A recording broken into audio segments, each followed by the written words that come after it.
dementia researcher with a blog and a rating. The old adage goes that the three things you should never talk about in polite company are money, politics, and religion. In my latest post about parenthood and academia, perhaps surprisingly, I'll be touching on all three. If you've been following this series, you'll be able to discern that I'm now 3 months into maternity leave. At the time of writing, I'm accompanied by my 12-week-old child. As you'd expect if you've ever had a baby or been around a new parent, I'm pretty tired.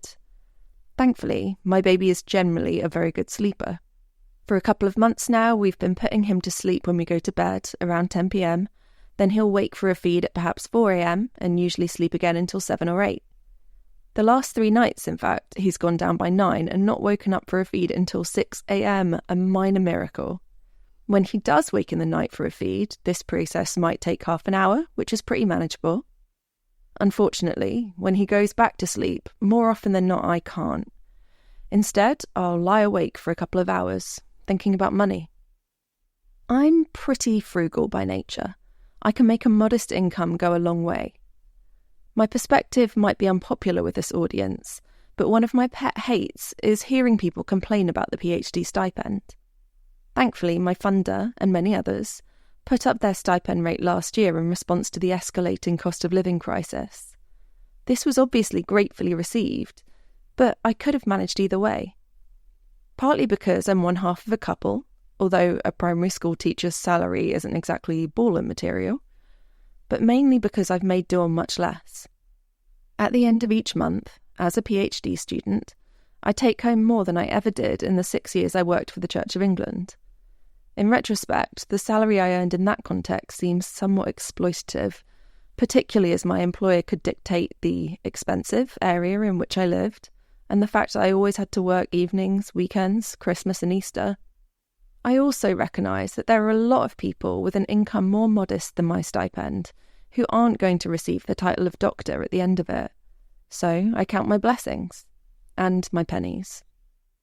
So, as far as I'm concerned, living on a stipend is more than achievable for me. That is, until you have to factor an extra person in. It goes without saying that the cost of childcare in the UK is extremely high, particularly in London, where I'm based. If I were to register my son for a full-time place at my local nursery upon my return to work, it would cost me £1,900 per month. For the uninitiated, that's more than my stipend. Presumably, I also need to find some extra money from somewhere to enable us to rent a flat with a second bedroom. Where could I possibly find all that extra money? So, between 4 a.m. and 6 a.m, I lie awake. This has been something of a trend for the last 9 months or so, stressing about money. When I found out I was pregnant, it didn't take long for me to do the maths and start panicking. It took my institution several months to confirm what my maternity entitlements would be, which didn't help the constant sense of dread.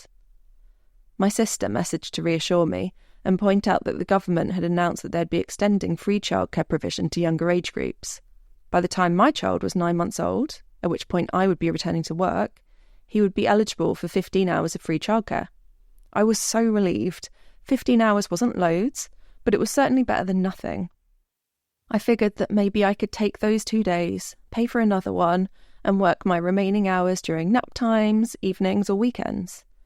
It wasn't ideal, but I could manage it for the 2 years I have left to my PhD. Alas, I should have read the small print.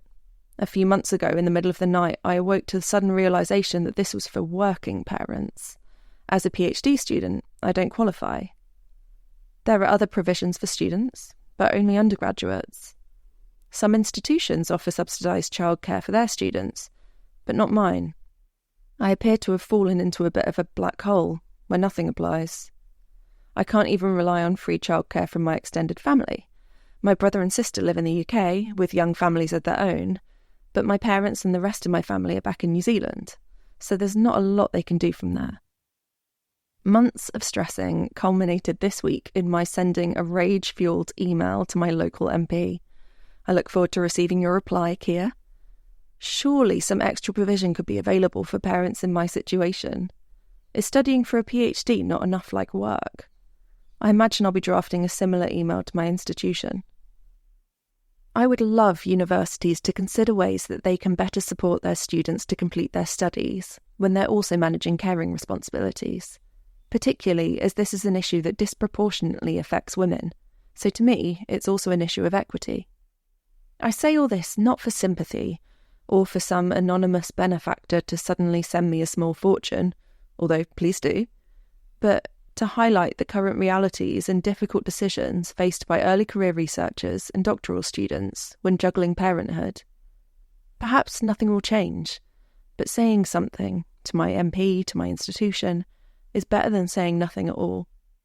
Maybe it will even help me to sleep at night. Thank you for listening. Join the Dementia Research bloggers and share your own views.